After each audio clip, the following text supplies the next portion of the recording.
Hello friends, welcome to my YouTube channel Ganesh Gurukul official पर। तो जैसा कि आप सभी को पता है कि हम लोग का क्लासेस चल रहा था प्रोपोर्शन का। तो बहुत लोगों ने बोला कि भाई प्रोपोर्शन का क्लास अटक क्यों गया है, मतलब क्यों रुक गया है, 5 ही क्लास हुए हैं। तो हम बोला कि हाँ भाई देखो, 5 क्लास भी बहुत ही ज़्यादा इंपॉर्टेंट है, लेकिन हाँ थोड़े बिजी है, तो इसीलिए अब धीरे धीरे वीडियोस आती रहेंगी। अब लगता है कि शायद सप्ताह में 1 2 3 वीडियो ही अपलोड हो, लेकिन गारंटी है आप लोग को जो भी कुछ मिलेगा बहुत ही अच्छा मिलेगा। तो देखो, हम लोग अभी करने वाले हैं प्रोपोर्शन का। तो बहुत ही मतलब प्रोपोर्शन का शायद क्लास 5 तक कंप्लीट हो चुका है, और क्लास 5 में हम लोग 1 से लेकर 16 तक क्वेश्चन कर चुके हैं। और पता है, क्लास 5 तक जितना भी हमने करा है ना, उतना अगर आप लोग अच्छे से रिवीजन कर दोगे ना, तो प्रोपोर्शन का सोचो कि आपका बेसिक पार्ट तो पूरा क्लियर हो चुका है। अब वो रह गया थोड़ा बहुत एडवांस पार्ट, वो अभी हम लोग करने वाले हैं, ठीक है ना। तो देखो, आज हम लोग करेंगे क्वेश्चन नंबर 16 से। तो आराम से एकदम ध्यान से देखिएगा, सॉल्व कराते रहेंगे, इंटरेस्ट आएगा, मजा आएगा करके। और डाउट भेजते रहो। और डाउट भले ही सॉल्व करके भेजने में अगर 1 2 दिन लग जाए, लेकिन कोई टेंशन नहीं मत लेना कि मेरा डाउट अभी तक आया क्यों नहीं, भेजा क्यों नहीं, ठीक है ना। तो भेजूंगा भाई, थोड़ा टाइम लगता है, ठीक है ना। देखो, उन्होंने मतलब शायद टेलीग्राम में एक जन ने डाउट भेजा था, तो उसका मैंने सॉल्यूशन करवाया है।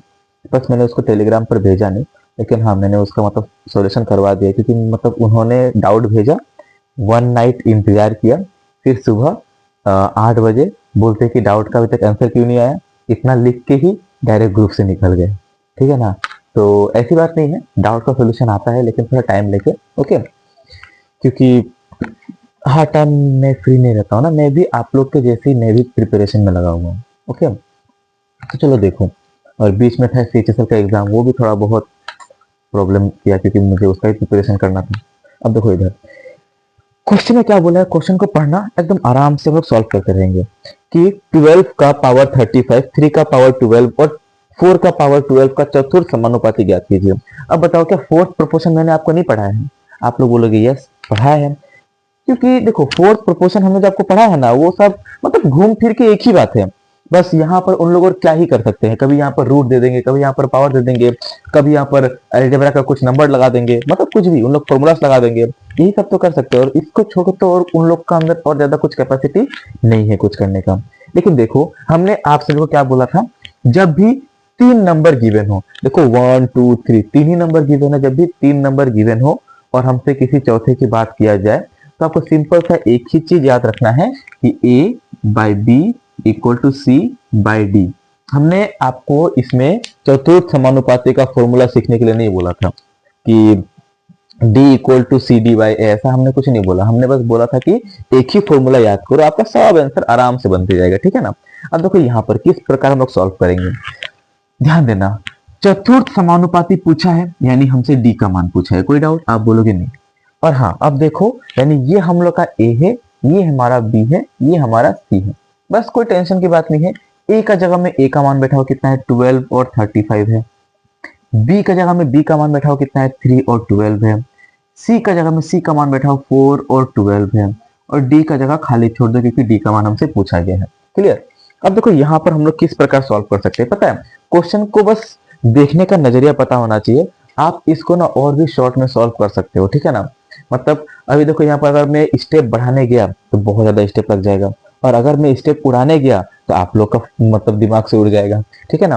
तो इसीलिए देखो, हम आपको थोड़ा सा स्टेप बढ़ा के सॉल्व करवा देते हैं, लेकिन हम स्टेप कमाना आपका ऊपर है। आप लोग उतना ज्यादा स्टेप मत लेके जाइएगा, अपना दिमाग लगाना, ओके। जैसे हम बताते हैं, ध्यान देना। 1 2 चीज आप लोग का अच्छे से पता होना चाहिए कि देखो, अलजेब्रा का ये फॉर्मूला है कि a का पावर m इंटू a का पावर n होने से इसका आंसर क्या होता है, a m+n हो जाता है। होता है ना कि जब भी सेम संख्या, जब भी बेस हम लोग का सेम हो और पावर अलग अलग हो, बेस अगर सेम हो और पावर अलग अलग हो, तो बेस में से एक कॉमन आ जाता है और इन दोनों को हम प्लस कर देते हैं। क्लियर? दूसरा वो भी याद होगा कि a का power m divided by a का पावर n, इसका फॉर्मूला क्या होता है कि जब भी बेस हम लोग का सेम हो तो एक को बाहर आन दो, और m और n को क्या करना है, इसमें माइनस करना है। मल्टीप्लाई हो तो प्लस करेंगे, और डिवाइड हो तो क्या करेंगे, हम लोग माइनस करेंगे। Multiply plus divide minus, multiply plus divide minus. Clear? अब इसी चीज को ना थोड़ा सा घूम फिर के इसी लिख देते हैं थोड़ा बहुत, a का पावर m और a का पावर n। तो इसका भी मीनिंग सेम ही आता है, क्योंकि पता है ना आपको, जब भी मतलब बोलते हैं कि जब भी ये भाग का साइन हटता है ये कहाँ आ जाता है, नीचे आता है कि ना, आप बोलोगे यस। इसीलिए ए का पावर m डिवाइडेड बाय ए का पावर n, ये भी क्या होगा, सेम, कि बेस हम लोग का सेम है तो a और m माइनस n हम लोग का हो जाएगा। क्लियर, कोई डाउट? आप बोलोगे नहीं, बहुत आराम से हम लोग का बन चुका है। अब देखो और एक बात हम जो आपको बोले थे आज से 2000 साल पहले, हमने क्या बोला था, हमने एक ही बात बोला था आपको कि देखो अगर मुझे d का मान चाहिए, देखो यही से आप एक बहुत ही इंटरेस्टिंग काम कर सकते हो क्या, ये d को यहाँ भेज दो, इसको यहाँ भेज दो, फिर इसको यहाँ भेज दो, सीधा d का मान लिखो। कैसे, देखो मैं बोल रहा हूँ यहाँ पर मैंने बैठा है d को, अब देखो बस मेरा बात को फोकस करते रहना, d ने लिया इसका जगह, ये लेगा इसका जगह, यानी 12 का पावर 35 आ जाएगा नीचे, ठीक है ना। 12 का पावर क्या है, इधर 35 है, 12 का पावर क्या है, आप बोलोगे 35 है। नेक्स्ट फिर यहाँ पर देखो, यहाँ पर क्या है, 4 का पावर 12 है। अब देखो इधर ये हम लोग का बट्टा में है, भाग में है, यहाँ आने से क्या हो जाएगा, मल्टीप्लाई, तो इनटू क्या कर दो, इधर 3 का पावर 12 कर दो। कोई डाउट? आप बोलोगे नहीं, बहुत ही आराम से यहाँ तक हमने बना लिया है। फिर नेक्स्ट उसके बाद जाके देखो जो हम बोलना चाहते हैं, ऊपर आपको दिख रहा होगा, ऊपर क्या दिख रहा है, 4 और 3 दिख रहा है कि नहीं। अब पता इस 12 को भी ट्राई करो कि 4 और 3 में तोड़े, देखो 4 का पावर 12 है रहने दो, इंटू 3 का पावर 12 है रहने दो, नीचे वाले को तोड़ो, 12 का पावर 30 क्या होगा, इसका मतलब पता है क्या होता है, मेरा एक बात समझना, अगर 6 का पावर 3 है तो इसी को अगर मैं तोड़ के लिखूं ना, तो 2 का पावर भी 3 और इंटू 3 का पावर भी 3 आएगा। मतलब मेरा एक बात को फोकस करना कि अगर 6 का क्यूब देके रखा है ना, 6 का क्या देके रखा है, 6 का अगर हमें क्यूब देके रखा है तो 6 को हम लोग खोलते कैसे हैं, 2 इंटू 3 में तोड़ सकते हैं ना। अगर 6 का क्यूब है तो इसमें भी क्यूब है और इसमें भी क्यूब है। कोई डाउट? आप बोलोगे बिल्कुल नहीं। एक बार देखो इसको भी सॉल्व करके देखना और अगर इनको सॉल्व करके देखना, घूम फिर के आंसर सेम आएगा, ठीक है ना। तो वही बात है, जैसे यहाँ पर अगर 12 का पावर 35 है ना, अगर मैं 12 को 4 इंटू 3 लिखूं, 4 तिया देखो 12 होता है कि ना, बोलोगे हाँ, तो यहाँ पर भी होगा 35 और यहाँ पर भी क्या होगा 35, कोई पावर चेंज नहीं होगा। इस बात को ध्यान में लेके चलना, मैक्सिमम लोग यहीं पर गलती करते हैं, इसलिए मैंने इसको थोड़ा डीप में यहाँ पर एक एक्स्ट्रा एग्जांपल लेके भी बता दिया है। क्लियर? अब देखो यहाँ पर अब आराम से कर सकते हो, यहाँ पर डी है इक्वल टू, देखो हमने क्या बोला, जब भी बेस सेम हो और भाग में हो तो ये इससे क्या हो जाएगा, माइनस हो जाएगा, ठीक है ना। सेम देखो, बेस अगर सेम है तो यहाँ से मैंने 4 को ले लिया, अब यहाँ पर 12 है, ठीक है, अब माइनस क्या होगा, यहाँ पर 35 हो जाएगा, ठीक है ना। अब इंटू यहाँ पर देखो, यहाँ पर भी बेस हम लोग का सेम है तो मैंने 3 को लिख लिया। अब यहाँ पर क्या हम लोग का पावर 12 है क्योंकि ये ऊपर में है, ये नीचे वाला यहाँ आके क्या होगा, -30 होगा। चेक करो इधर एक बार, जो बोलते हैं कि ये m ऊपर में है, नीचे वाला आके क्या होता है, यहाँ पर माइनस होता है, ठीक है ना। तो हमने यहाँ पर माइनस कर दिया है, तो देखो हम लोग का डी का मान कितना आराम से मिलेगा। तो देखो 4 का पावर 35 में से 12 गया कितना होता है 23, लेकिन 35 बड़ा है बोल के -23 इंटू सेम वही 3 का पावर 35 में से 12 गया कितना होता है 23, लेकिन -23। अब एक ही बात है ना, अगर हम बोले कि देखो 2 का पावर 3 इंटू 3 का पावर 3 है, तो मुझे अगर लिखना होगा तो मैं क्या करूंगा, 3 दूनी कितना होता है 6 और पावर यहाँ पर क्या आ जाएगा 3। मतलब जब भी ऊपर वाला सेम हो तो नीचे वाले को मल्टीप्लाई करके एक कॉमन लेके उधर बैठा दो। क्लियर? अब वैसे हम देखो यहाँ पर बोल रहे हैं 4 तिया कितना होता है 12 और ऊपर क्या है -23 है, तो डी का मान कितना आ जाएगा, 12 का पावर -23। एक तो ऐसे हम लोग का करेक्ट हो जाएगा, पता है। और इसी चीज को ना ऑप्शन में आपको ऐसे भी दे सकता है घुमा के कि 1/12 का पावर 23, ऐसा भी आपको दे सकता है। तो दोनों एक ही है, दोनों एक ही मतलब काम करता है। पता है क्यों? कि देखो कभी भी याद रखना, ये और एक फॉर्मूला होता है कि a का पावर माइनस अगर m है ना, तो इसका आंसर क्या होगा 1/a का पावर m हो जाएगा। मतलब कभी भी नेगेटिव को अगर पॉजिटिव बनाना है ना, उसको कहाँ भेज दो, बट्टा में भेज दो।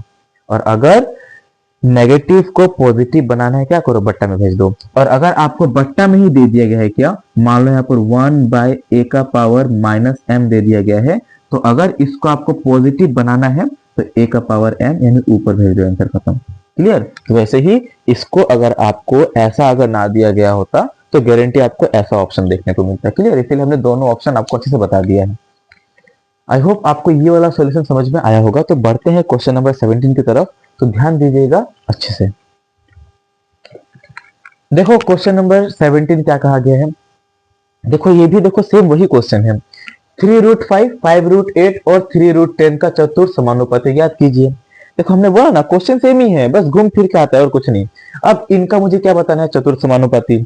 जैसा कि आपको पता है कि जब भी गिवन नंबर 3 हो तो लिखते क्या है, a by B equal to C by D लिखते हैं। क्लियर। अब देखो आराम से कुछ मत करना, a का जगह में a लिखो 3√5, सेम b का जगह में क्या लिखो 5√8, लोग हमने लिखा 5√8। ओके, b का जगह में क्या लिखो 5√8, फिर इक्वल टू c का जगह में क्या लिखो 3√10, और जो हम लोग का d का जगह मान है d को खाली छोड़ दो, क्या फर्क पड़ता है, कोई भी टेंशन की बात नहीं है। हमने क्या कहा, a का जगह में a का मान, b का जगह में b का मान, c का जगह में c का मान और d का जगह खाली छोड़ दिया। अब देखो यहाँ पर हम लोग क्या करेंगे, नेक्स्ट स्टेप आप सभी को पता है क्या करना है, इस d को लेके जाना यहाँ पर ऊपर में है, इसको d का जगह में 3√5 बैठा दो इधर, ठीक है ना। और यहाँ पर क्या है हम लोग का 3√10 है, और ये 5√8 जो है यहाँ के क्या हो जाएगा, गुना हो जाएगा। ये एक लाइन आपको लिखना आना चाहिए, ठीक है ना।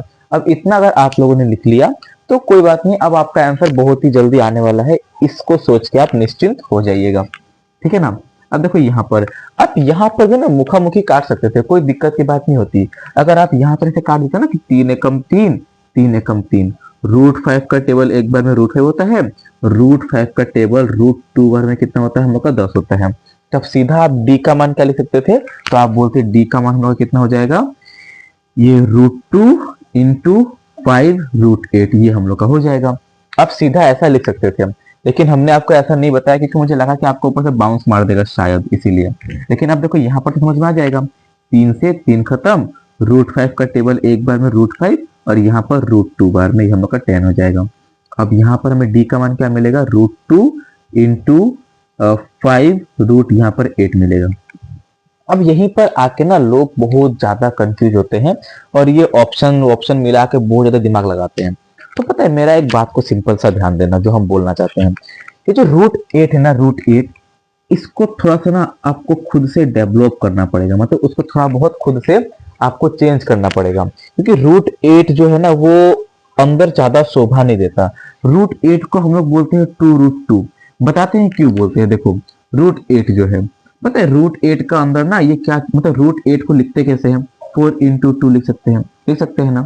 तो 4 का रूट करो क्या आ जाएगा 2, और यहाँ पर ये √2 हो जाएगा। क्लियर। ऐसे करके ये हम लोग का क्या होता है, √8 2√2 होता है। या फिर आप ऐसे भी कर सकते हो कि √8 जो है इसको आप फैक्टर कर लो, 8 का कितना होता है, 2 चौके 8, फिर 2 दूनी 4, यानी √8 को हम लोग 2 इंटू 2 इंटू 2 यानी 3 बार 2 लिख सकते हैं। अब यहाँ से एक जोड़ा उठा के बाहर आन दो, और बेचारा इसका कोई जोड़ा मिला नहीं, तो √2 रूट के अंदर ही रह जाएगा, तो 2√2 लिख सकते हो कि नहीं। आप बोलोगे यस, यानी √2 इंटू 5 इंटू 2√2 हम लोग इसको लिख सकते हैं। अब मेरा एक बात को ध्यान देना, देखो 5 दूनी कितना होता है, आप बोलोगे 10।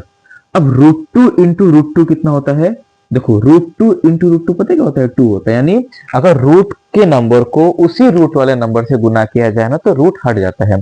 तो √2 इंटू √2 मिलके क्या बन जाएगा, सिर्फ 2, और 10 इंटू 2 आपको क्या मिलने वाला है, 20, जो ऑप्शन नंबर करेक्ट हो जाएगा, ऑप्शन नंबर डी।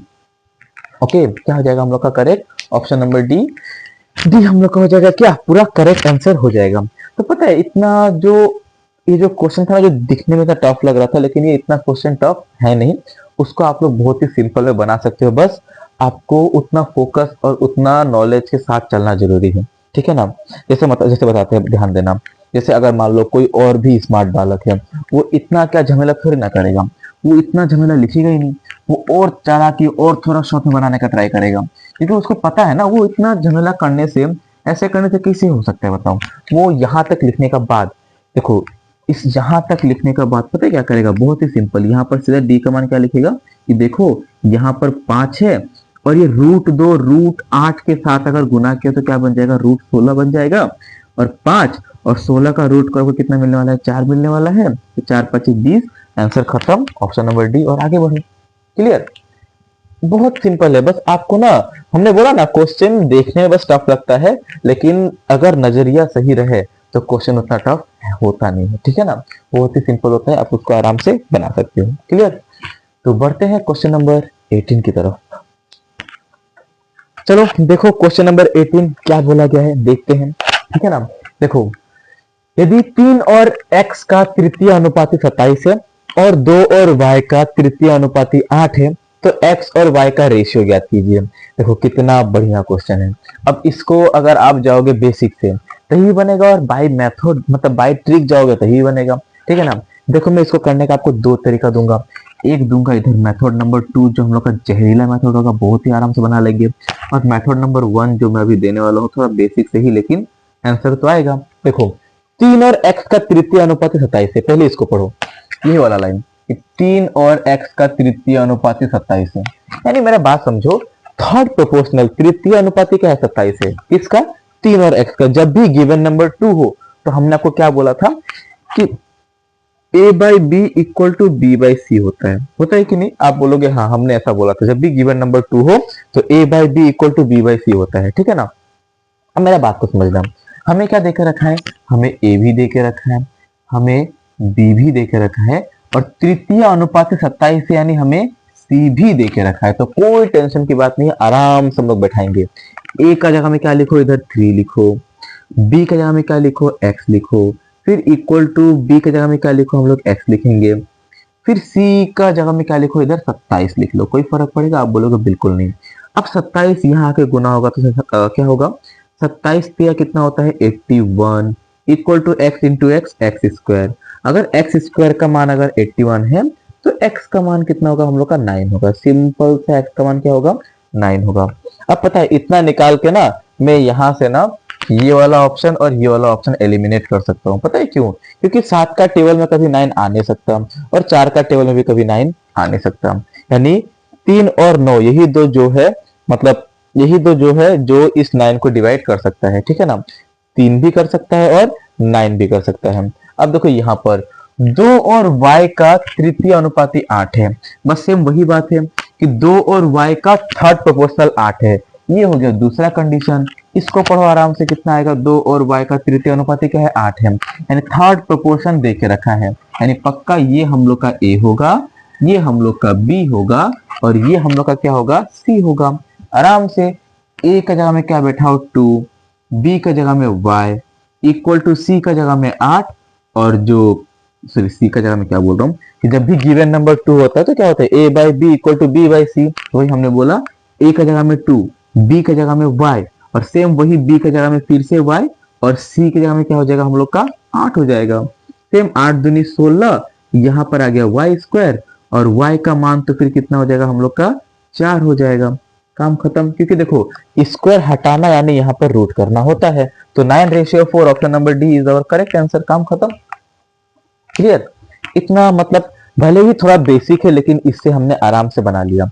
अब पता है मेथड 2 क्या है, मेथड 2 ये है जो हम बोल रहे हैं, मेरी बात को ध्यान देना, बस वही कुछ नहीं। हमें क्या पूछा है, हमें x और y का मान पूछा है ना, हम लोग उसका मतलब x और y का रेशियो पूछा है ना, तो हम लोग आराम से बना देंगे। कैसे, तो आप बोलोगे देखो बस सिंपल से मेरे बात को फोकस करना जो हम बोलना चाहते हैं। 3 और x का तृतीय अनुपाती क्या है 27 है, 3 और x का तृतीय अनुपाती 27 है। याद करो जब हमने पहला क्लास करवाया था उसमें हमने आपको कुछ फॉर्मूलास लिखाए थे कि नहीं, आप बोलोगे हाँ। तो थर्ड प्रोपोर्शन का फॉर्मूला हमने लिखाया था। जब भी गिवन नंबर 2 हो तो वहां पर कौन कौन से फॉर्मूलास बनाए जाते हैं तो हमने आपको वो अच्छे से पूरा मतलब क्लियरली आपको लिखा के दिया था, ठीक है ना। तो जैसे अभी हम बोलते हैं कि मान लो यहाँ पर हमें किससे मतलब है, आप लोग बोलोगे मुझे यहाँ पर x से मतलब है, यानी यहाँ पर x यानी हमें b का मान चाहिए, b का मान चाहिए ना। बी मतलब क्या होता है, मीन प्रोपोर्शन। क्या होता है, मीन प्रोपोर्शन। बी मतलब मीन प्रोपोर्शन। बोलते हैं कि 3 और यहाँ पर x और यहाँ पर 27 है, और अगर मुझे b का मान चाहिए यानी हमें किसका मान चाहिए, मीन प्रोपोर्शन। तो मीन प्रोपोर्शन क्या होता है, गिवन नंबर को मल्टीप्लाई करके रूट। तो सिंपल है 27 इंटू 3 करके रूट करो, तो x का मान क्या होगा 27 इंटू 3 और यहाँ पर रूट। फिर रेशियो, अगर मुझे यहाँ पर सेम वही b का मान चाहिए तो गिवन नंबर को मल्टीप्लाई करके रूट। 8 और 2 को मल्टीप्लाई करो यानी 8 इंटू 2 मल्टीप्लाई करके क्या कर दो, इधर रूट लगा दो।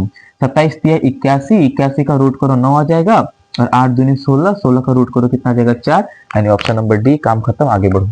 ओके, तो ये था मेथड नंबर 2, बहुत ही सिंपल है, कोई टेंशन की बात नहीं। हमने क्या बोला कि 3x और 27, देखो 3 और x का तृतीय अनुपाती 27 है, यानी हमें यहाँ पर x और y का मान निकालना है, ठीक है ना। और गिवन नंबर 2 है तो हमने बोला था इसमें 3 ही, देखो इसमें 3 ही फॉर्मूला बनता है, एक a को निकालने के लिए, एक बी को और एक सी को। ए के निकालने के लिए फॉर्मूला है, बी के लिए तो मीन प्रोपोर्शन है, मतलब बी मतलब बीच वाला जो होता है ना, इसीलिए जैसे क्या बोलते हैं हम लोग, मीन प्रोपोर्शन भी बोलते हैं। मीन प्रोपोर्शन मतलब गिवन नंबर को मल्टीप्लाई करके रूट करना। वही हमने बोला कि अगर मुझे एक्स का मान चाहिए तो गिवन नंबर को मल्टीप्लाई करके रूट करो, और अगर मुझे वाई का मान चाहिए वो भी तो बीच का ही मान लो, देखो बी, तो बस वही 2 इंटू 8 और यहाँ पर क्या कर दो रूट, तो आपको क्या आराम से मान मिल जाएगा, क्या 9:4। ठीक है ना। तो ऐसे ही कंसेप्चुअल क्वेश्चन के साथ हम लोग आते रहेंगे। आज क्लास को यहीं पे वाइंड अप करते हैं, तो मिलेंगे सेम वैसे ही अगले क्लास में। बोलिएगा कैसा लगा आपको 3 क्वेश्चन करके। ओके, मिलते हैं, तब तक के लिए बाय बाय, थैंक यू।